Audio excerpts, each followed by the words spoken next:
My name is Ashley Horst. I'm the director of the Stubblefield Institute here at Shepherd. And so the reasoning for this particular discussion is that since the pandemic, studies have shown that bullying has been on a dramatic rise. In schools, workplaces, and online, people are increasingly reporting behavior that is threatening and abusive.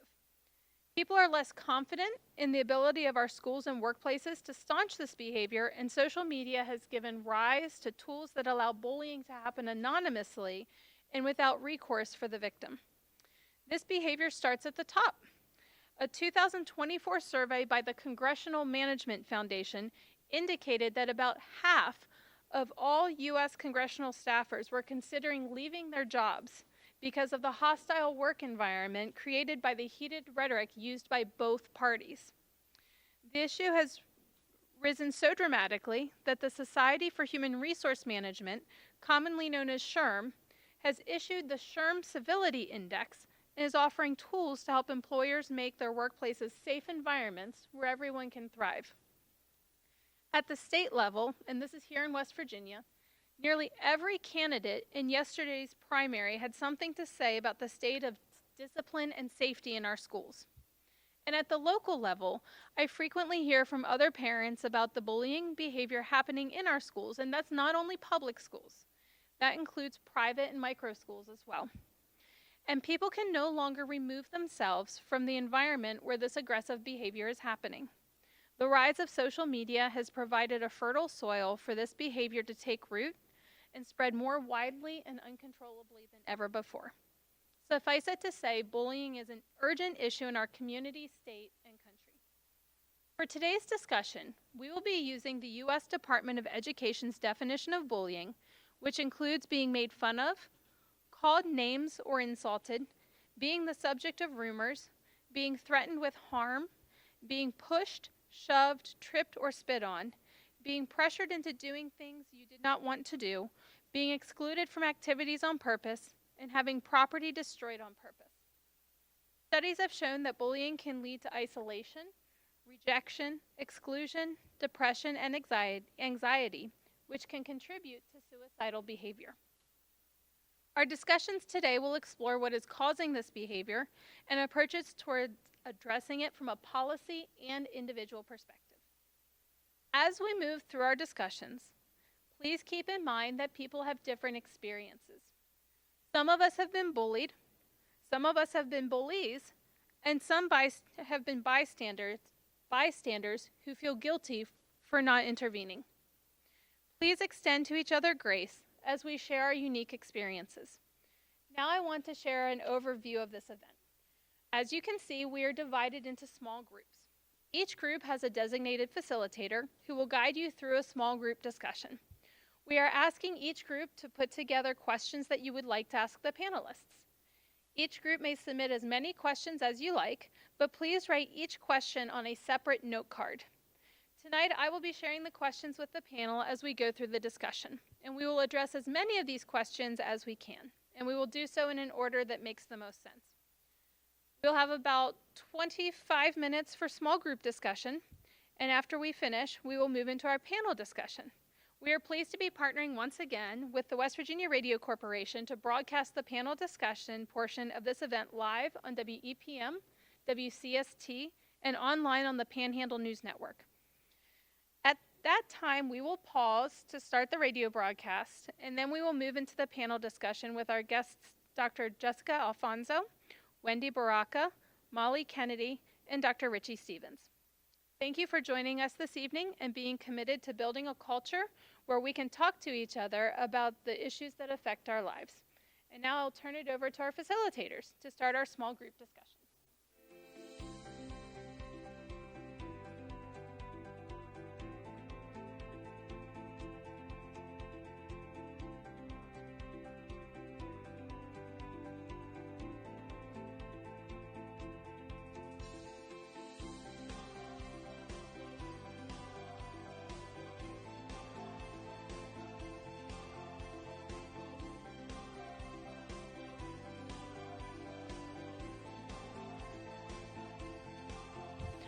For those who are joining us now on WEPM, WCST, or the Panhandle News Network, Welcome to tonight's Stubblefield Institute Community Engagement Conversation on a community response to bullying.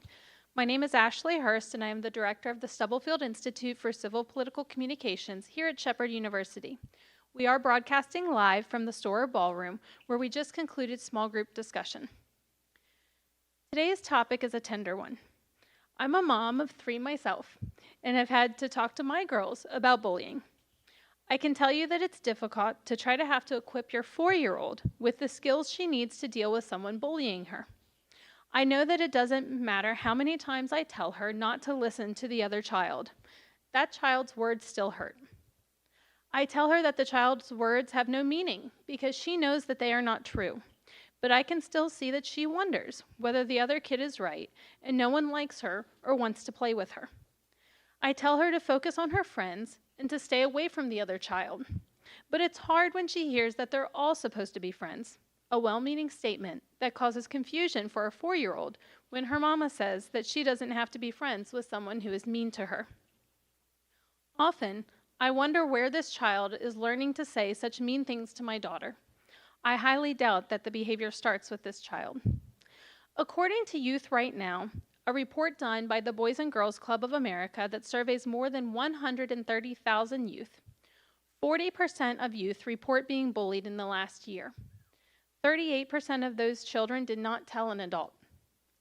Additionally, 18% of youth say that they have experienced cyberbullying in the last year. 55% of them did not tell an adult. Factors that increase your chances of being bullied at school include being female, being biracial, or being gay, lesbian, or bisexual. We know that bullying is not just a playground issue. Bullying is on the rise in the workplace as well. In 2008, 74% of employees reported being the subject of or witnessing workplace bullying. In 2019, that percentage jumped to 94%.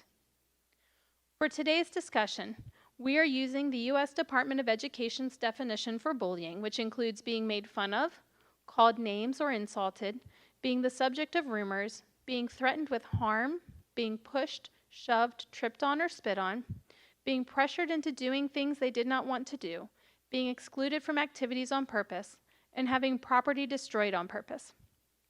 I would guess that most of us in this room or listening on the radio have either been bullied at one time or have witnessed an act of bullying.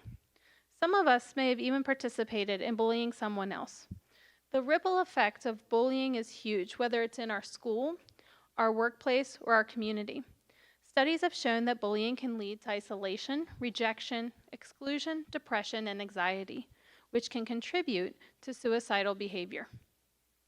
I think that we would all agree that this behavior is detrimental to our community and needs to be addressed. Where we might not agree is on the causes and what constitutes bullying. For example, yesterday's primary election featured some candidates whose behavior and campaign messages would fit the aforementioned definition of bullying.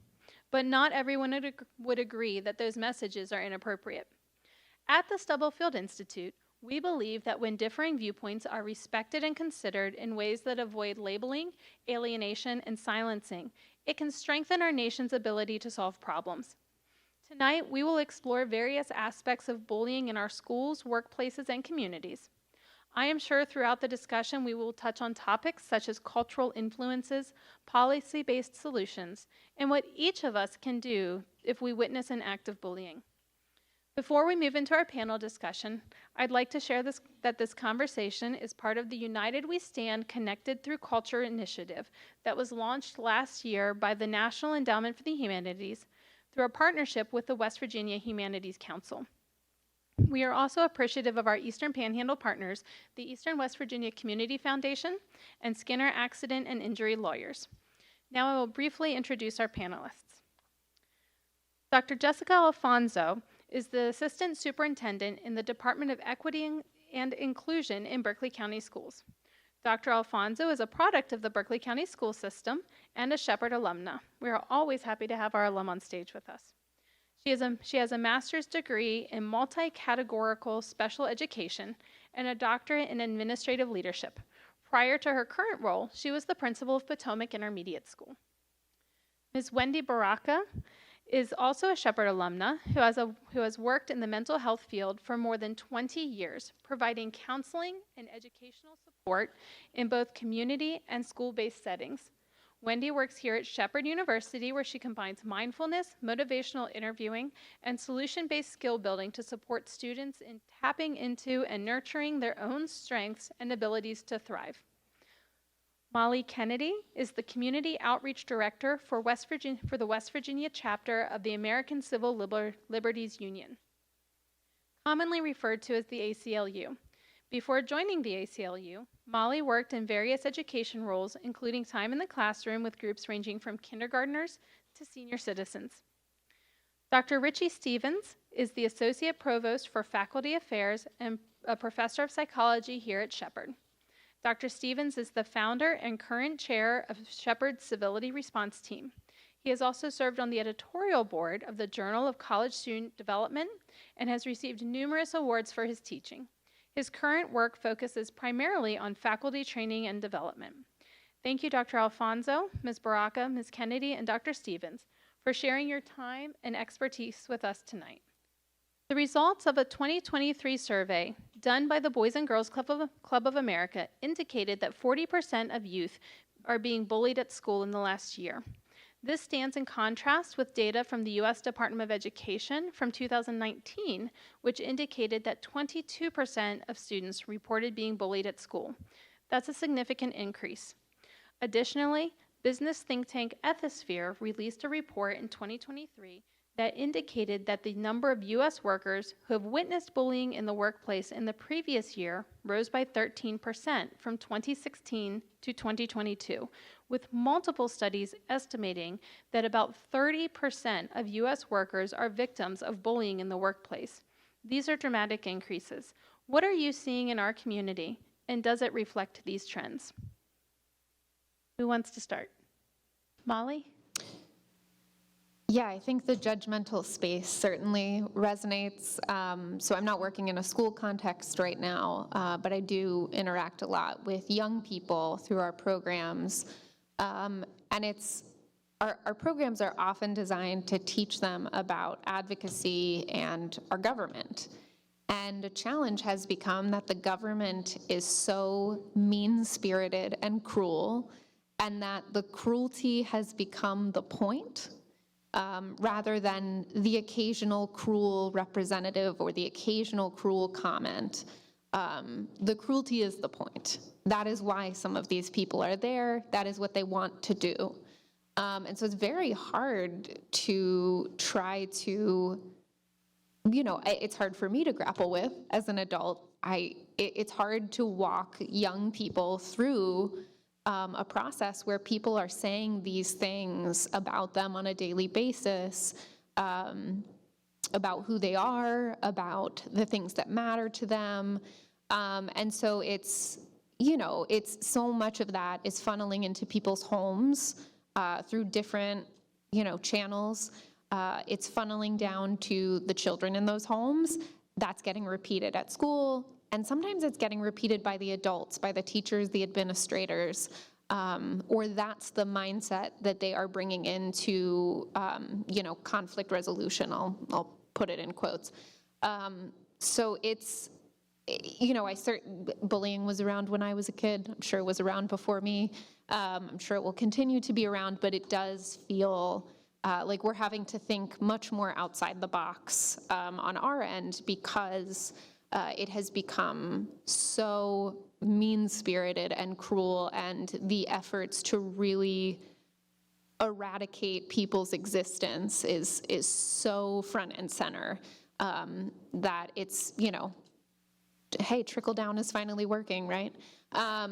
So I won't get too political, but it's hard to see it come from these people who, in the past we might have said like, oh, go in and have a respectful conversation, and this is a person in this position and they worked hard to be there. It's very hard to have that conversation now because I've said cruel 75 times, but it's just cruel. Dr. Stevens? I think the only thing I will add is this is a culture. Okay, so we create culture, and we can uncreate culture, if we will. And so the behaviors are observed, and then if we don't talk about the behaviors as inappropriate, then the cultural norm is that you can do this and that people need to tolerate it. And we have to figure out what those mechanisms look like to stop the behaviors. The work that I do primarily now is with faculty, and bullying doesn't stop when you become an adult, and it gets more severe. And I think one of the things we have to think about is what are those mechanisms and how are we supporting individuals to report this and to figure out how we can help people. Because all of these issues, whether you're 8 years old or 80 years old, it reduces your productivity, and however you decide that is, whether that's learning in the classroom, whether that's hobbies after retirement, it's in the work environment. And we're just seeing so much with social media that's saying that this stuff is okay, that we have to do a more vigilant job of counteracting and providing alternative examples as we move forward. Thank you, Dr. Stevens. And I'm going to go right into the audience questions. And we do have a question that hinges on what multiple panelists have said, and it says, bullies are often bullied in their own lives. How can the cycle of bullying be broken? I want to start. I want to be really careful about calling people bullies, because they are people too. There are people that create harm and there are people that receive harm. And so the goal is to have a restorative conversation or a restorative environment where we're creating community, because oftentimes a person is causing harm because they don't understand. And yeah, it could be from their home environment. And so there are a series of interventions that we could take to help the person that caused the harm. In public education, everyone has a right to a free and appropriate public education. So even the person who caused harm needs to be cared for. And we have interventions like social workers and mentors, mentor programs, maybe even a form of a counseling group at lunchtime, maybe even a restorative circle. So I know that, I can speak for myself. I don't know if the other panelists, but I have been in and out of, I've been the bully and I've been bullied. I was mean and I've been picked on. And I think in public education from K to 12, they are age-appropriate behaviors. And to learn how to cope or to learn how to not perform that behavior is to do it. So I just believe it's an opportunity for us to have conversations with kids. I think the same thing happens with adults. But I think what we find in a lot of the research, it talks about, and I think one of them says about 19 or 20% of us have witnessed bullying, but we don't do anything about it. And so there's a lot of programs that they talk about the bystander. And so when I did my doctoral research 20 years ago, in the feminist literature, they talk about what they call the null environment. And that's the environment that is status quo. And so if you don't do anything to change, then it's just accepted that is the way it is. And so when we think about bullying, if we don't step up and say, that made me uncomfortable, whatever you're feeling, you have a right to do that even as a bystander. And if we don't, then we allow the victim to be victimized right in front of other people, and then they look and say, there's nobody here to help me. And so it's not as simple as that, but I think that's a first step as we move forward. We have to be thinking about this. We also have to talk about giving really concrete examples of what bullying is. And so we did the definition, but I think some people don't realize, and Ashley talked about this, is, for example, rumors are a form of bullying. Leaving people off an email saying, oh, I accidentally forgot to leave you off the email to give you information. If that's intentional, that's a form of bullying, because you're minimizing the voices at your workplace or community event or whatever. So I think that in addition to engaging bystanders, which is so powerful in a lot of different areas of social challenge, skill building, communication skills, self-regulation skills. We often leave that up to, families or outside of school learning. I know I didn't grow up with a super active social emotional curriculum in my schools, right? I had to learn things the hard way. And I also, I want to share vulnerability with Dr. Alfonso. Like, I've received bullying and I have been a bully. And a lot of times, it was attention seeking. It was trying to feel some sense of control, some sense of power over, when so much of, someone's life can be outside of their control.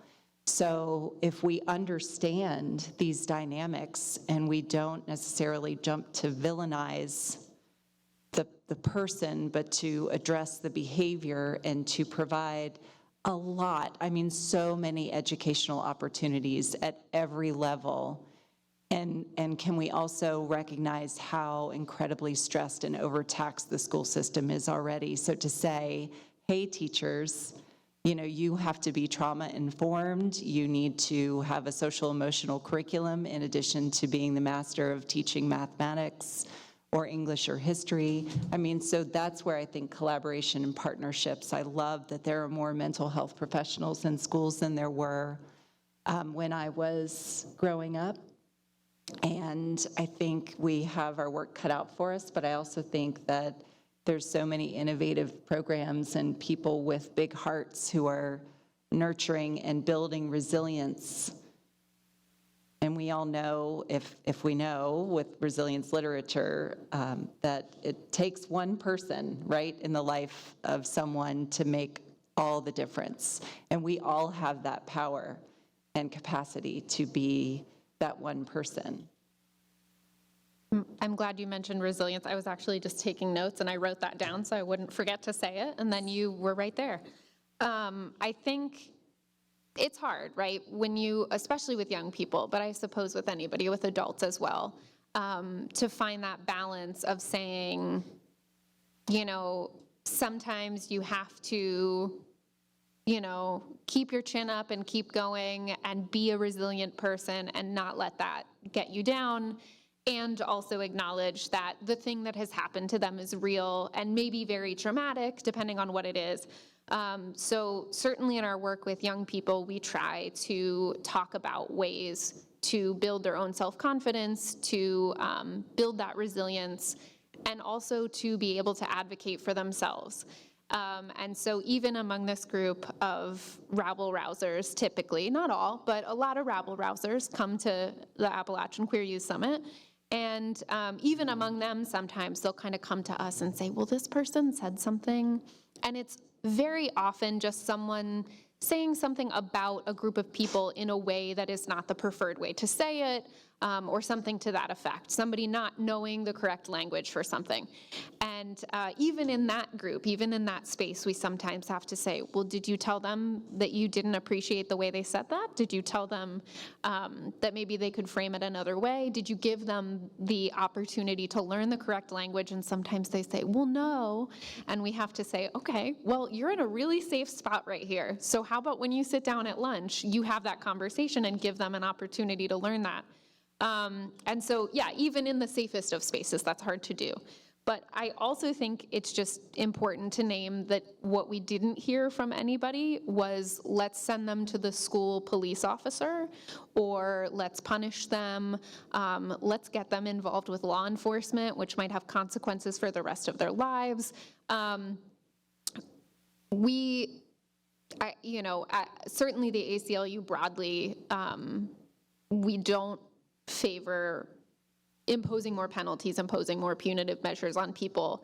And so it's really important to us that as we talk about things like this, that we don't rush to the solution of expelling people, putting them in some kind of justice-involved situation, particularly because we know the people who are most often in those situations are Black and brown students, students from historically excluded communities. And so I think it's really, really important to think about all of these solutions that people named, and certainly teachers are overworked, schools are past their capacity in many ways. And also we need to make sure that we don't just perpetuate the harm in a different way and create more justice-involved individuals who are going to have to carry that forever because of maybe an opportunity where they really could have learned, where they didn't know better. I'm just going to add one other thing. I think as students and adults learn coping mechanisms, I think the one-time event may not be a one-time event. And some of the definitions talk about this, bullying is over a longer period of time, like 6 months or something like that. But a lot of the work I do in social justice, we have a term called microaggressions that may feel like they're minimized attacks. And often you'll hear you're making a mountain out of a molehill. But the analogy I use when I teach students and do trainings is unless you're highly allergic to a bee sting, one bee sting, it'll hurt, it's uncomfortable, it itches or whatever. But think about a day where a swarm or a hive fell on you. And so many of these students, many of these individuals who are often students of color or some minoritized group, that one incident you saw, maybe the 5th that day, it may be the 8th that week or whatever. And so we have to keep in mind that sometimes the one event we see is again, using kind of a, another analogy or metaphor, whatever, the tip of the iceberg. And so we need to be recognizing that this is usually the same person being picked on in a lot of different environments. That leads us into our next question, which is, how can schools, and I would add workplaces, better address bullying that is less obvious or violent? So things like microaggressions and subtle bullying.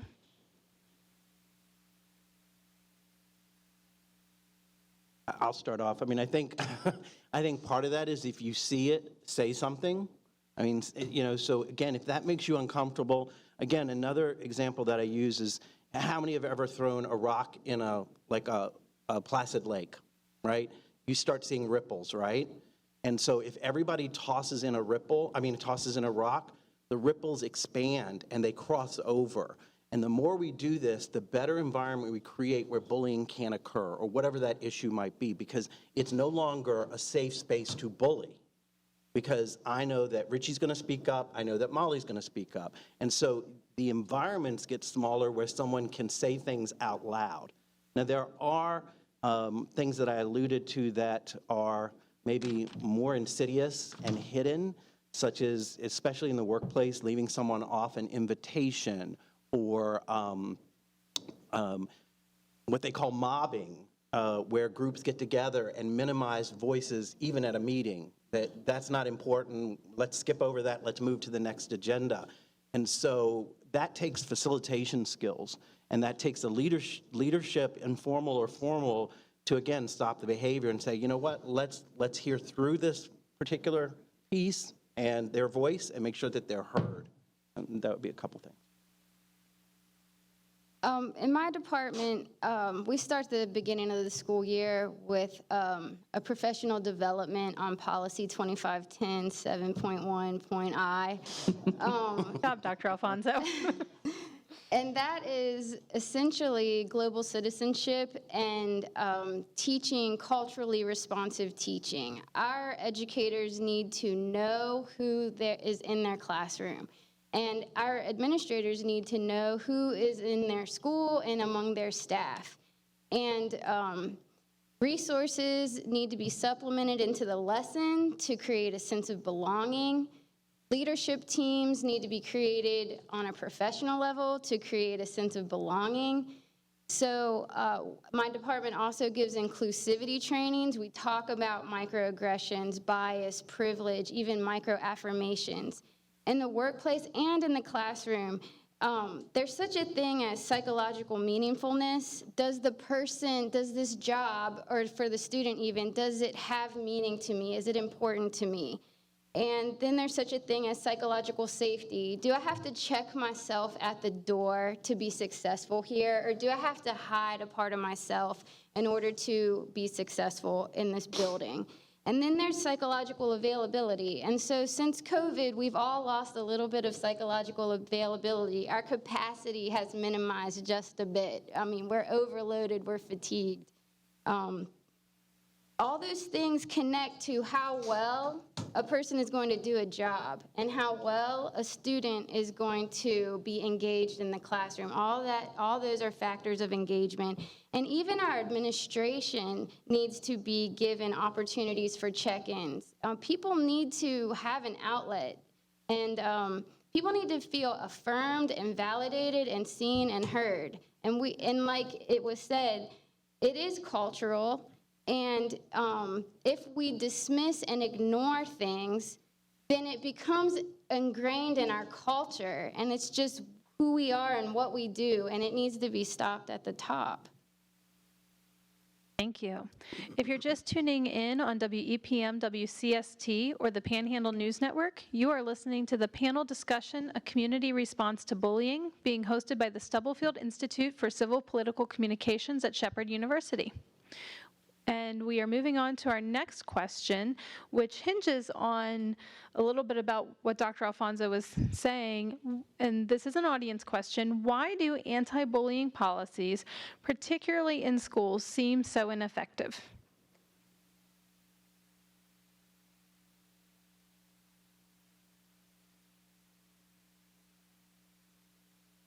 Oh, okay. I do have something to say. Anyone if can you'd jump like. in. So one thing that occurs to me is, policy is something that we write, and it's oftentimes necessary to cover, ourselves. It can be a box checker. Practice is what we do. That's when we take the words and we put them into action. So I don't necessarily think that the challenge is with policies, but with practice. How do we then take that out and demonstrate what we're doing in our relationships, in our teaching strategies, in our redirection with people, in our self-care, in our modeling of how important it is to develop self-compassion so that we can really hold the space for other people to make mistakes and then grow through them. And then our continual efforts to learn and grow, as humans in community with one another. I think it's practice. It's where the rubber meets the road that really determines whether or not these policies are working. I just want to speak from when I was an assistant principal and a principal. I recall several parents. It's almost natural for parents to say, well, you need to defend yourself and you can just punch them, or you can retaliate in a physical way. And that was never the case. The school isn't governed by the parents' rules. We have to model the behavior and educate the student. We even need to educate the parent oftentimes. And what we're doing in our department now is we're really heavily invested in restorative practices, and we do have a bullying prevention program, and it involves morning meetings once a week, required morning meetings, usually during social studies class. And it's an opportunity for the teacher and the class to check in, to build community, to have that safe space and a sense of belonging in one space. And then, like Mollie said, it is hard. People will probably resist that, even in a safe space.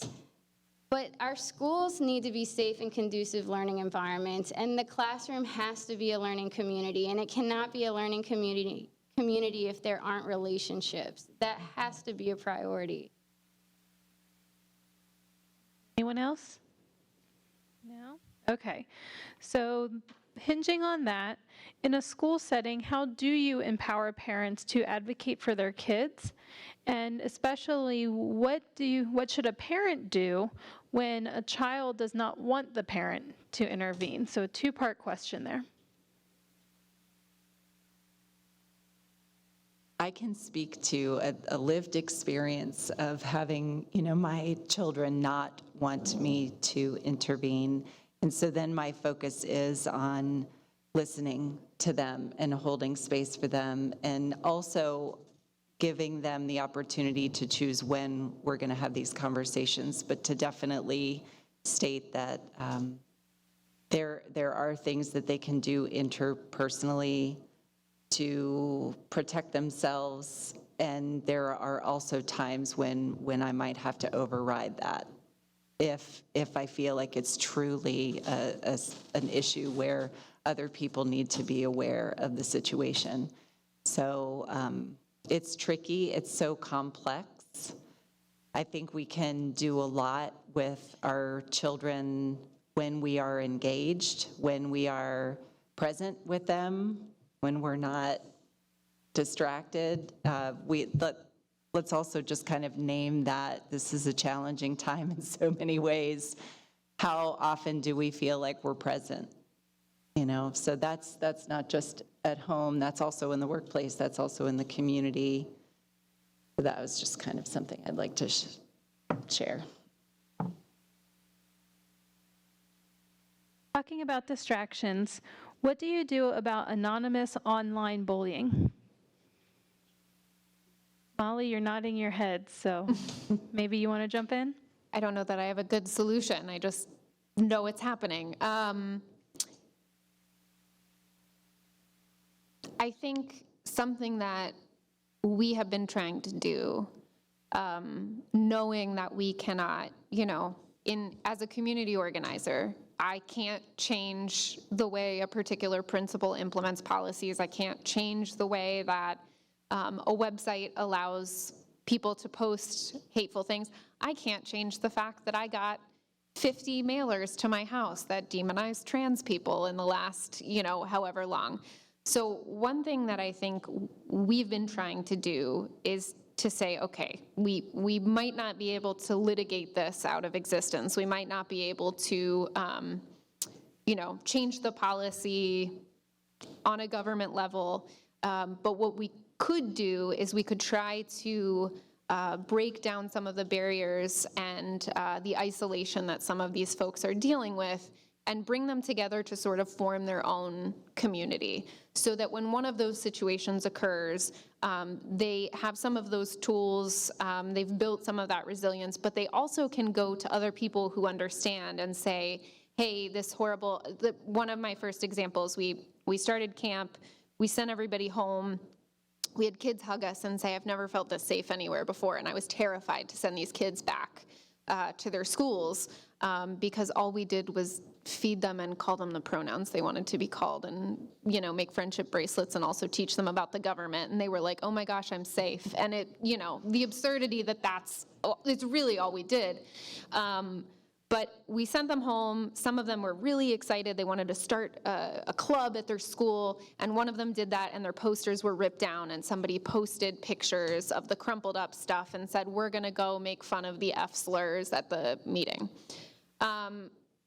And the mom engaged with the school, reached out to them, which we were really glad for, and we were happy to back her up in whatever way we could to say, hey, do you need some support as a parent whose kid is being kind of bullied in this way?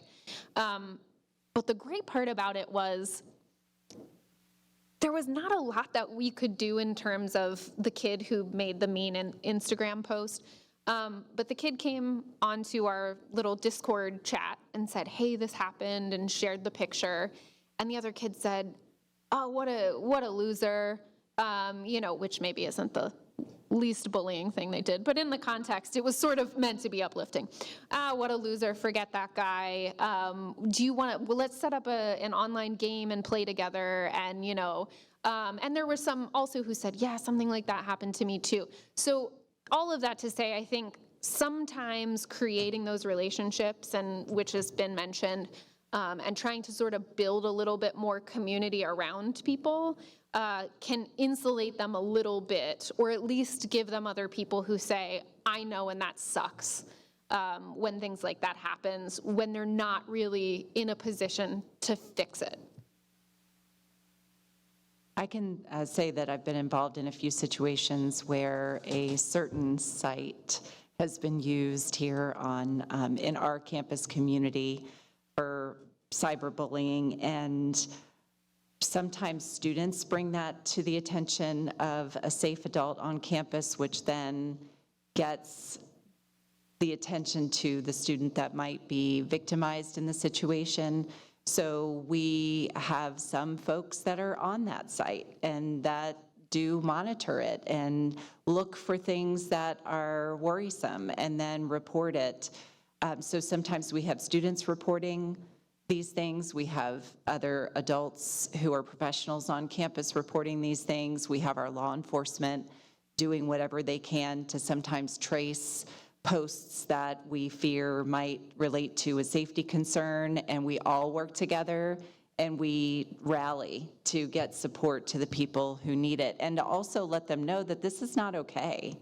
And I know, Rachel, in your role, you have lots of conversations with the students about the impact of our behavior and digital footprint and things like that. So we just keep talking and we rally and we do whatever we can to meet the needs of the people who are the most vulnerable, and then also hopefully have a chance to have restorative conversations with people who might be perpetrating these types of inappropriate comments or bullying behavior. Wendy, so I hear you say about getting law enforcement involved when it's appropriate, and Mollie, I heard you say about that being not the preferred method to address bullying. When is it appropriate to get law enforcement involved?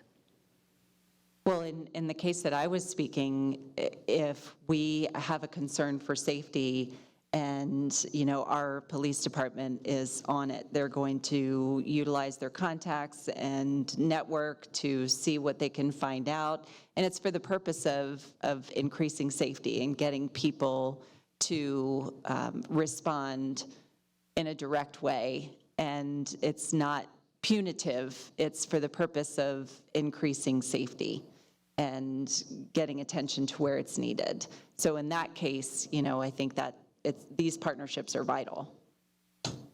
I think that makes a lot of sense. And I think one way that we've tried to frame it, certainly bringing more awareness to the fact that there is disparate discipline, and we are seeing far more people from marginalized communities be put through those methods of discipline and punishment than others.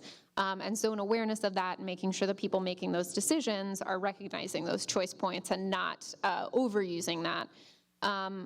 But I think, in our current society as it is, no matter how you feel about prisons and police and all of that, at the very least, I think most of us can probably agree that those things are for people who are dangerous to us and not people we're mad at.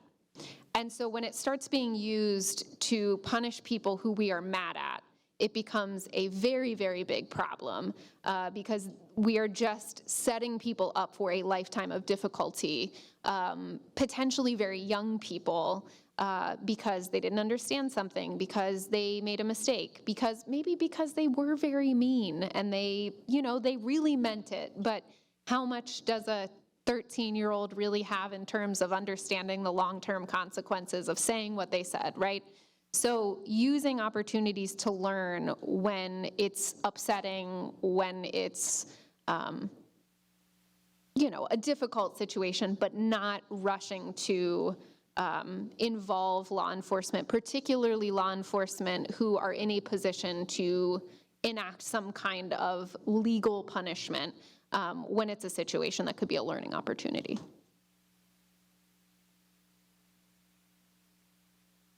Continuing that conversation, and you had talked about intervening or saying things, how do we encourage people to intervene when they say someone being bullied? I think part of it comes with ongoing training, because I mentioned before bystanders, but But many people don't feel like they have the skill set to do that. So we can't just assume that everybody's just going to step in, because they may also be concerned about their own safety in some situations.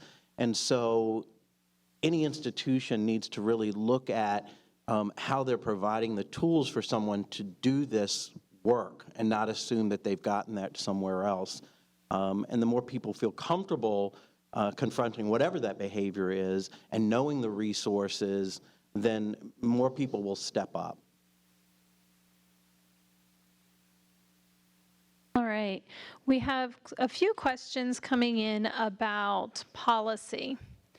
And so the first one that I have is, what are some of the barriers schools and other institutions face in implementing bullying prevention and intervention? And how could those barriers be overcome? Go ahead and repeat the question one more time. What are some of the barriers schools and other institutions face in implementing bullying prevention and intervention? How could those barriers be overcome? Elected. Sorry. No, go ahead. And that was directly related to policy? Yes, and implementation.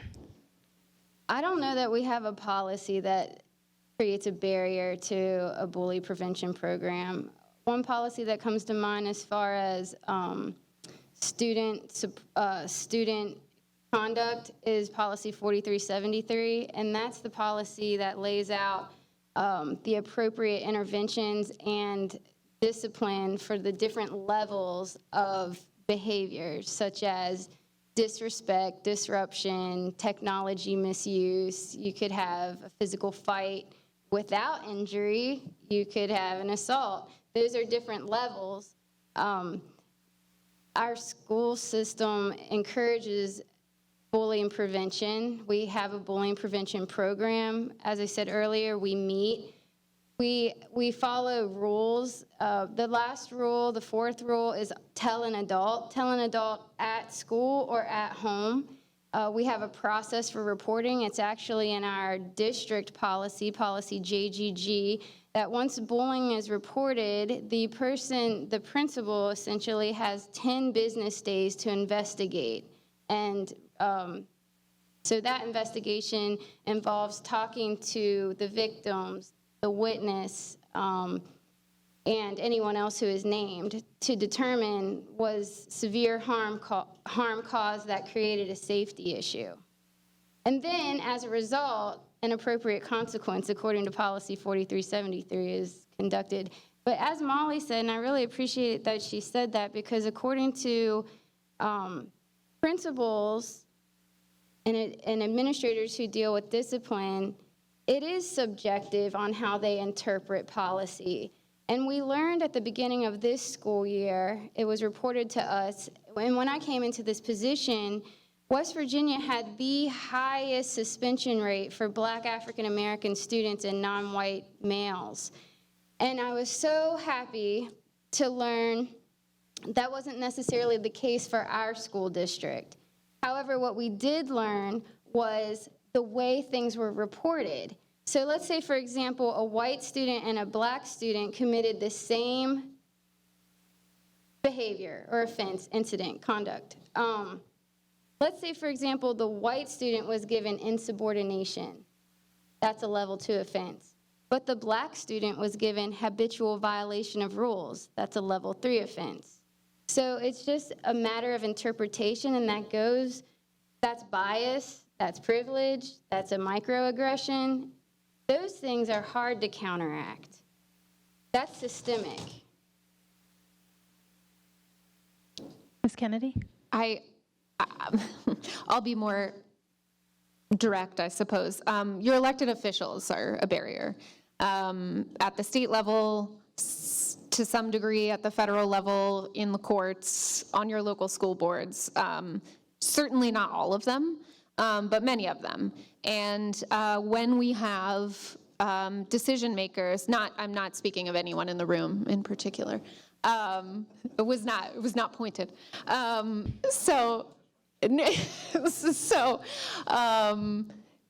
think it's really important to pay a lot of attention to the people who are making those decisions, particularly at the local level, particularly in your school board, and be engaged in that way, right? Because perhaps you're a parent, as you were talking about, making space to hear out what's going on. Also, if you can engage with the school and say, hey, this, however you want to frame it, this cultural competency, this social emotional learning, all of these things are really important, and I appreciate that you're doing them. Or, I heard about this problem, and I heard about this curriculum, whatever the case may be, right?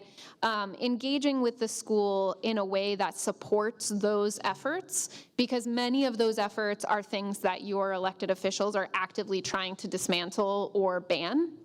And so creating some support for the decision makers at your school level, when you know that there are a lot of parents who are coming in and screaming at your school board about what kind of books are in your library or whatever the case is, being a voice to say these things, teaching people to be good global citizens, helping people build resilience, build relationships across difference, all of those things matter to me, and matter to me as a parent, and matter to me as a voter.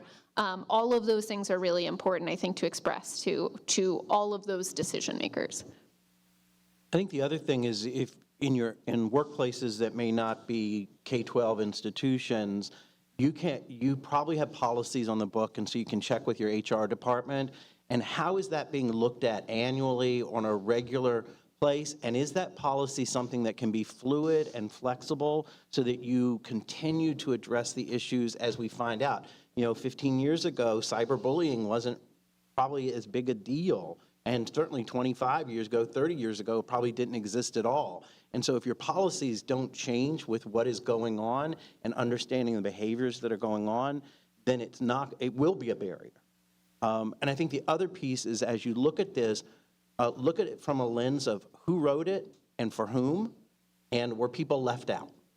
And that also leads to the whole idea of re-victimizing the victim, and making sure that the policy is not putting blame on the victims of bullying, and that we take any issues seriously to investigate that so that people feel empowered and feel safe. Because, again, in the workplace, productivity will drop, and most businesses are money-making.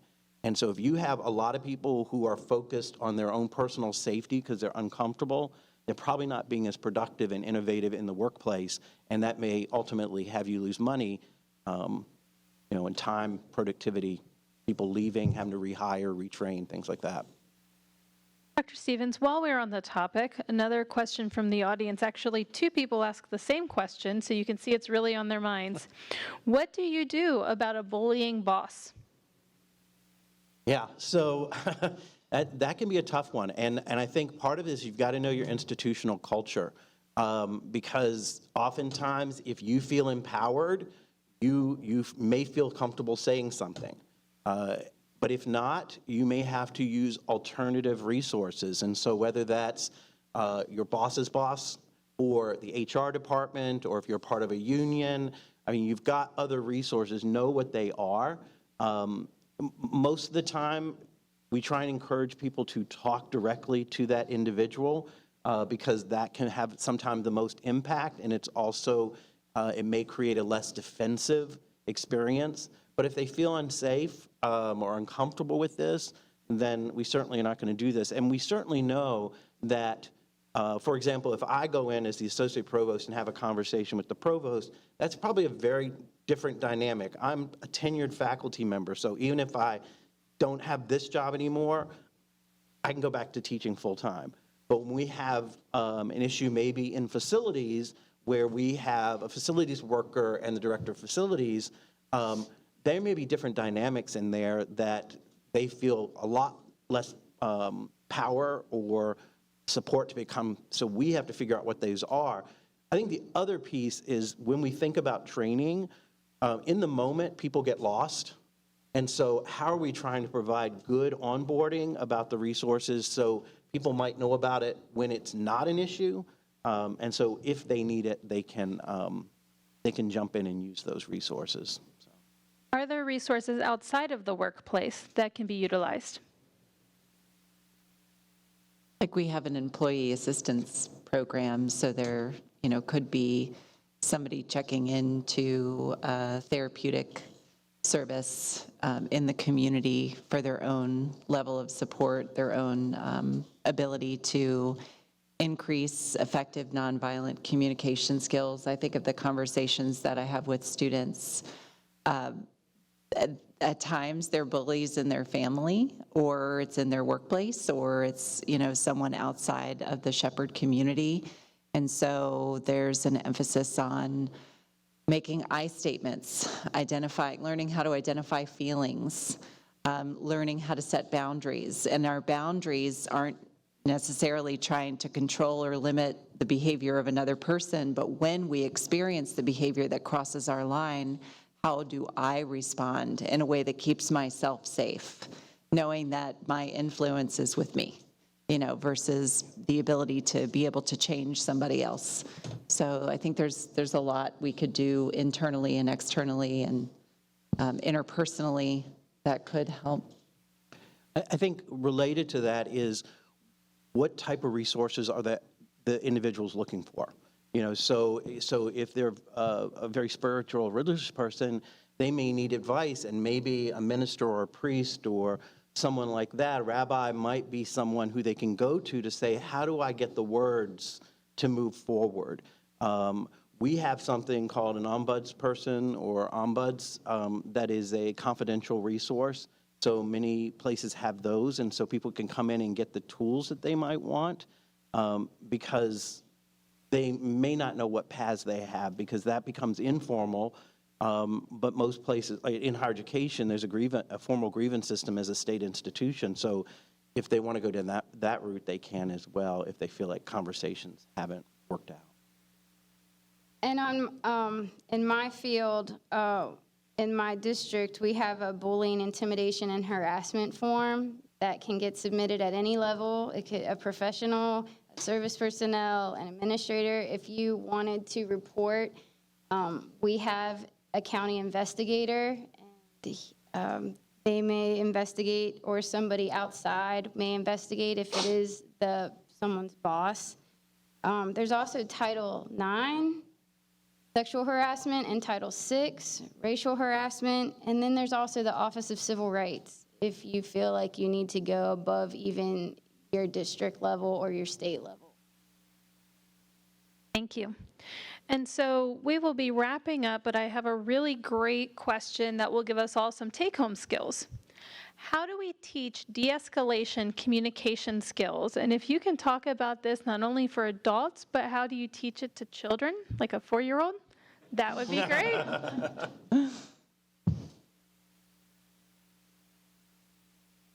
I have learned that there is really nothing quite like learning how to tune in to what's going on in our own bodies. Our bodies will give us the clue that something is off. Our gut will tell us, our chest will tell us, our head will tell us. So even from a very young age, it's really quite a gift to encourage people to listen to their body. And when our body gives us signals that we are uncomfortable, then what are the set of strategies that we can use to calm down our own body before we might try to interact or converse or ask questions of someone else, so that we can be in a place where our full brain is with us and on board, and we're not just responding from our brainstem and our amygdala and our emotion centers that can just really keep us from having all of our smarts, right?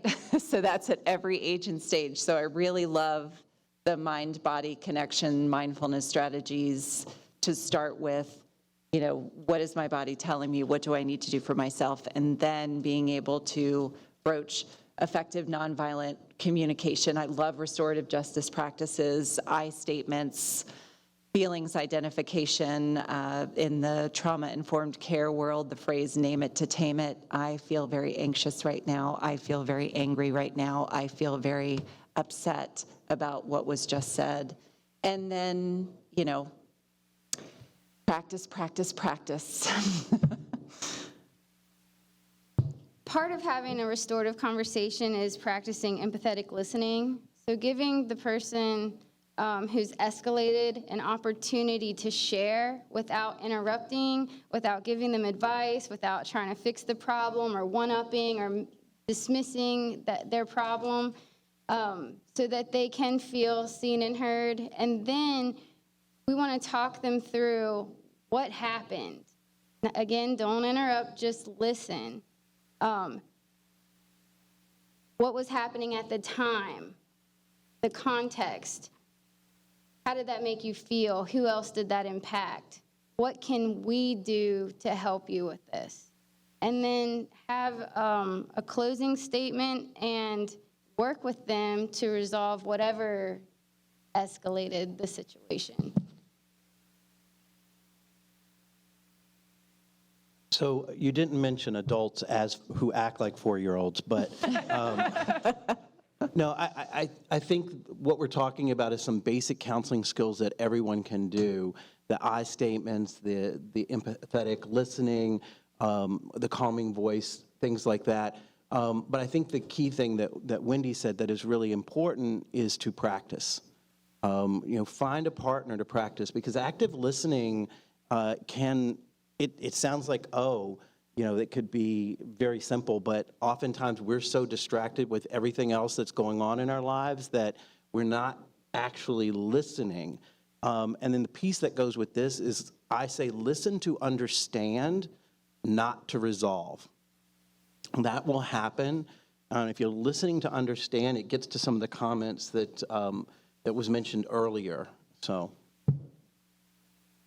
I think in my context, when we talk about de-escalation, we're often talking about things like protests and things that certainly in recent years we've seen get a little bit fiery and even violent and things like that. And so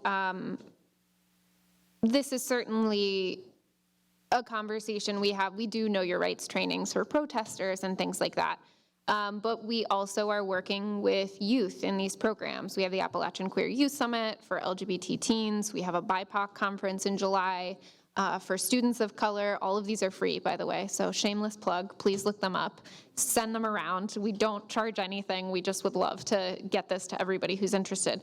But we know that by the nature of some of these students or young people kind of self-selecting into these spaces, that they are very likely to be in situations where tensions are probably going to be high. And we hope that that's going to be something that translates into other areas too. But especially as they get older, as they're a little more independent, as they go to bigger and bigger events, we do want to talk to them about things like distraction and de-escalation, and how do you buddy up and make sure that you and your buddy kind of watch each other and know, like, ooh, they're getting out of this is no longer comfort zone, this is no longer stretch zone, we're now kind of in a state of panic, and how do we help bring each other back? How do we think about our own limitations and the way that our privilege and the way we're perceived might impact our ability to kind of de-escalate or intervene. And so we really hope, a lot of this is the job of mental health professionals that we bring into these spaces, which is not my background. But I think, some of these skills that come from really, really practiced, talented folks who do de-escalation in protest situations, who kind of partner up and come over and say, oh, hey, I love that band shirt you're wearing. What's that about? Or even matching their volume with something unrelated and trying to sort of like usher away from people. There's all sorts of interesting tactics, and certainly they don't work for every situation. It's not so good for a sit down between two people.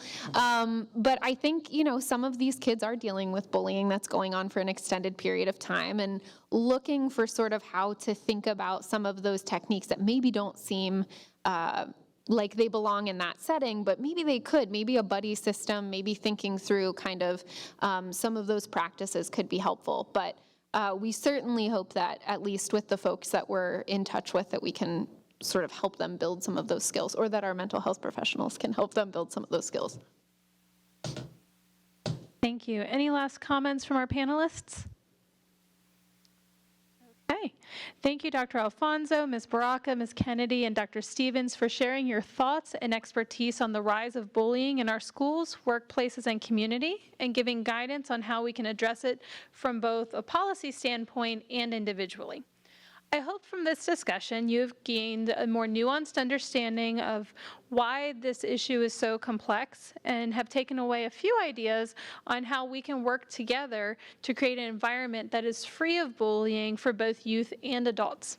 Thank you to everyone who engaged in civil discourse with us tonight, and I hope you will consider joining us in the future.